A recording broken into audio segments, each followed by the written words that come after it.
So a little bit about myself. I'm 25 years old. I'm a husband. I am an entrepreneur. I'm a 3-time author. I'm a speaker. And I'm on a mission to eradicate stigma. And I'm on this mission because I know the impact that stigma can have when it comes to seeking professional help when you need it because of my own background. So that's my story right now. But as it relates to where I came from, I want to rewind just a little bit. So I graduated from high school in 2014, and I graduated in May. And by June, I was out of there. Right? Anybody in here travel away from home to go to college? Raise your hand. Anybody in here? Okay. Now, how excited were you to leave home, or was I just the only one? Anybody else excited? Yeah? Let me hear some noise. Anybody excited? Yeah, I was excited. I was ready to go, right? I wanted my own independence. I found that I can start this new journey, this new adventure. I was the first in my family to go off to college, very first in my family. So I was excited. I wanted to do something different. And so I had the plan all figured out. I knew exactly what I was going to study, information technology at the time. Any IT majors in here? IT? Okay, it wasn't for me either. I ended up dropping that major the first year. But I knew exactly what I wanted to study. It was IT. I knew exactly how long it was going to take me to graduate, 4 years. I knew what kind of job I was going to have once I graduated, how much money I was going to make. I had the plan all figured out, all planned out. You know how they talk about, having a vision board and writing down your goals and writing down how you want to attain those goals? That was me. I'm very specific when it comes to that. I had the plan all figured out. And I love this quote because it matches my experience as a college freshman. It says, "Everyone has a plan until they get punched in the mouth." Oh, don't laugh at me. Who did that? This whole side. Yeah, I got punched in the mouth during my freshman year of college. And I wasn't physically punched in the mouth, but it was by life.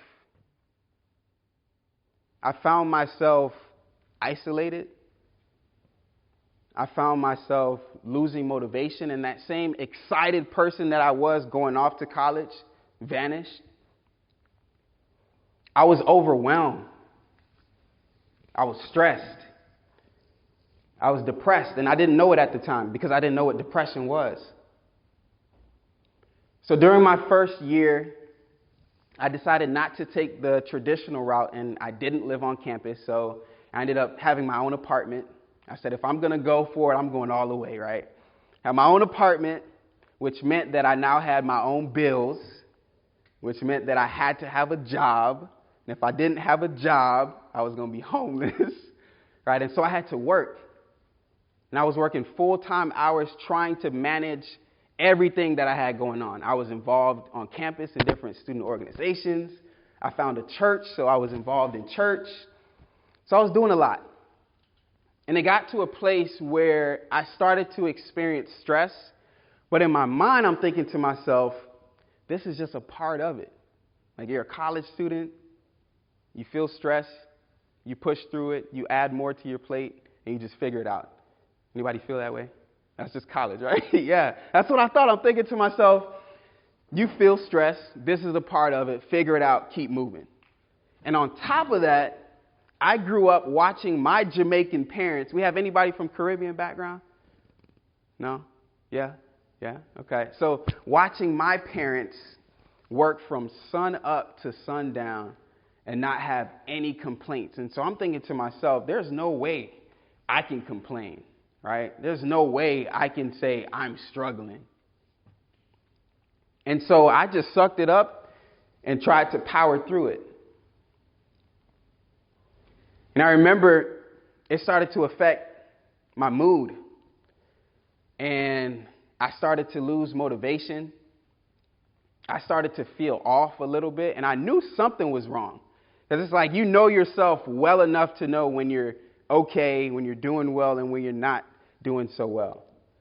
But I didn't know what it was. I didn't have a name for it. I remember being home one afternoon And I was in my bedroom of my apartment.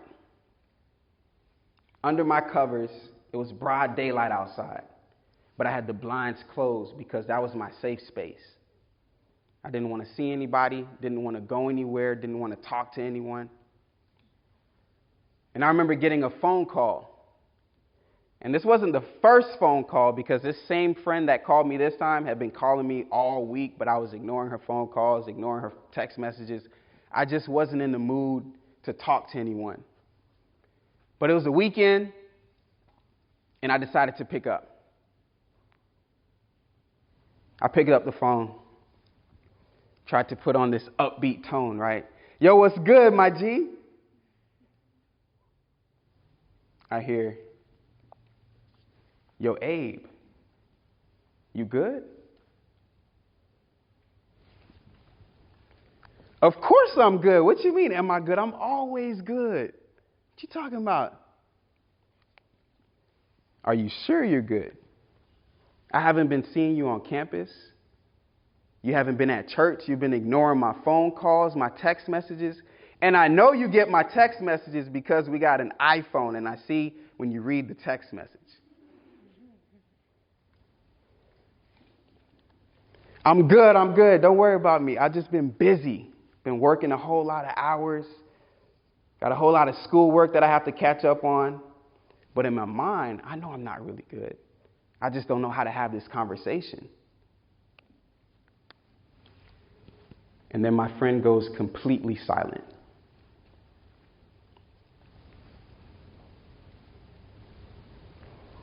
It was the most awkward pause that I've ever been a part of. I looked at my phone to see if she was still there, and she was still there. Thinking to myself, oh my God, what's she going to say next? And then my friend says, I'm not getting off of the phone until you tell me what's really going on.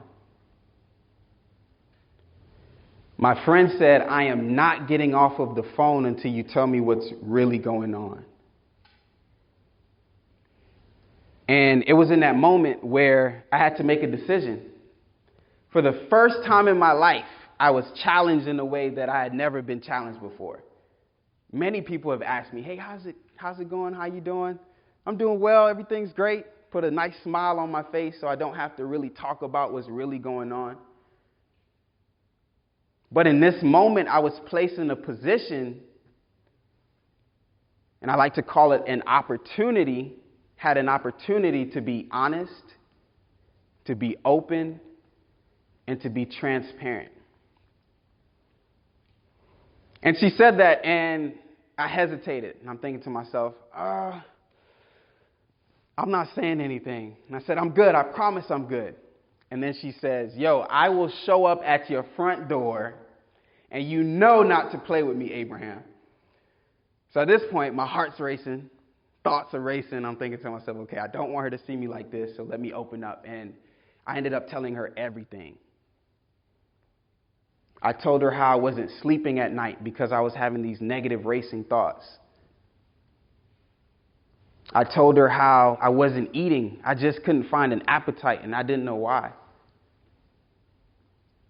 I told her that I didn't have motivation to go anywhere. I didn't want to do anything. I felt confused. I felt lost, and I didn't know what was going on. She said, it sounds like you're depressed. Are you depressed? Nah. Me? Nah, there's no way I can be depressed. Like, I'm an optimistic guy. I'm a man of God. I work out in the gym. People like me, we don't get depressed. I'm good. She said, everything you just described sounds like depression. You know, if you are depressed, like, it's okay. We have a counseling center here on campus, CAPS. You can reach out to a counselor. You can get help. And they can help you work through this so that you're not going through it by yourself. And I thought to myself, nah, I'm good. And we ended that conversation. Now, a couple of weeks went by. And during this time, I'm still having these dark thoughts. I'm still not able to sleep at night. I'm still not having the motivation to go to class. And now at this point, I'm calling off of work I'm emailing my professors and saying I can't show up because I'm sick, right? Making up these different things. And I'm trying to cope with what I'm feeling in that moment. I tried drinking to numb the pain. I tried smoking because hopefully it can slow my thoughts down just enough so that I can go to sleep. But everything that I was trying, nothing worked. I found myself in my bathroom looking in the mirror and crying my eyes out. And I don't cry that often. Well, now I cry a little bit more because I'm more in touch with my feelings, my emotions, right? But back then, I didn't cry too often. So when I cried, it was like boo-hoo crying, like it was bad, right? And so I'm in the bathroom looking at myself in the mirror, and I'm crying my eyes out. And I'm praying to God, and I'm asking, like, how did I get here? How do I get out of here? What's going on with me? And the thought came to me about the conversation I had with my friend. She mentioned the counseling center and that I could potentially try it out and get some help. So I said to myself, you know what? What's the worst that can happen, right? I've tried as much as I know to try, and I'm desperate. Anybody in here ever been sick and tired of being sick and tired? Like you've been at a place in your life where you're like, yo, something's got to change. Anybody? So I was in that place. So I was willing to try anything. Anything.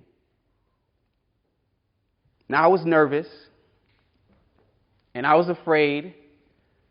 But because I was in a desperate position, I said, I'm going to the counseling center. Now, I want to share with you my experience. And don't laugh at me this time. You laughed at me earlier. Don't laugh at me this time. So first time ever going to counseling. First time ever trying, mental health support in this way. And so the way our counseling center was built or set up at UWF is it's in the health center, right? So at the bottom floor is where you can go if you are going for any health reasons, any physical health reasons, things like that. And then at the top floor is where we have the counseling center.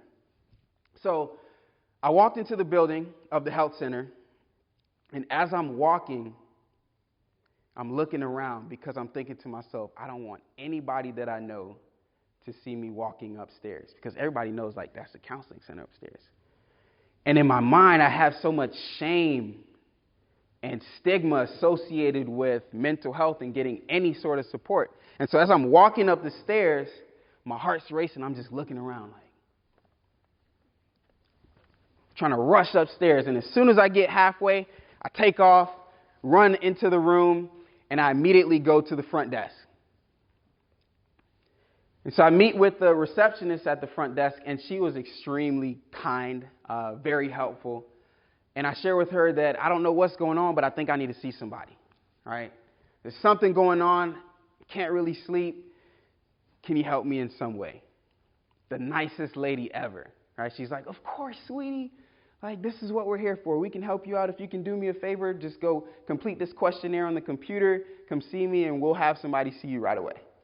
So luckily, I was able to actually meet with a professional that same day.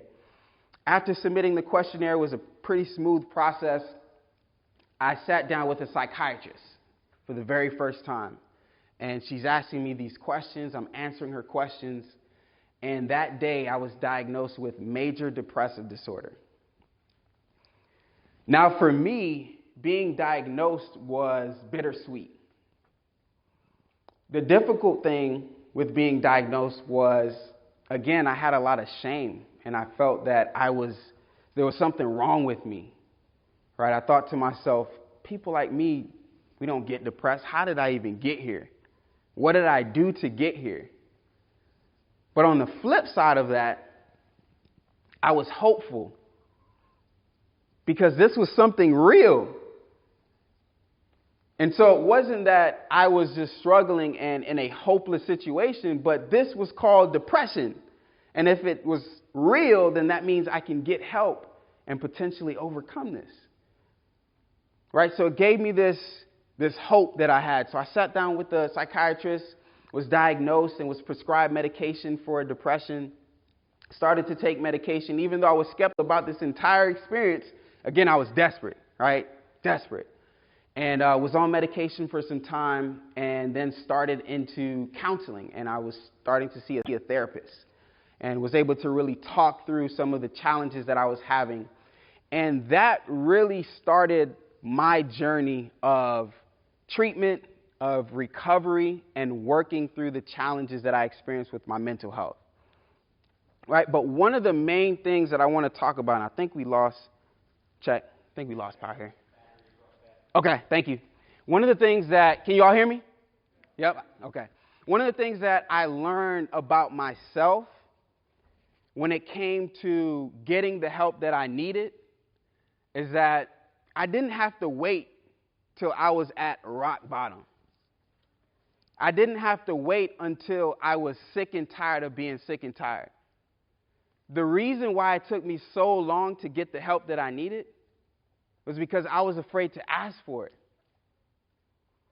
I was afraid of what people might say, what people might think if they knew that I was struggling with my mental health. There was a lot of stigma associated with it. I was afraid. I felt shame. And I want to share this quote with you all. It's by Les Brown, one of my favorite speakers. He says, "Ask for help, not because you're weak, but because you want to remain strong."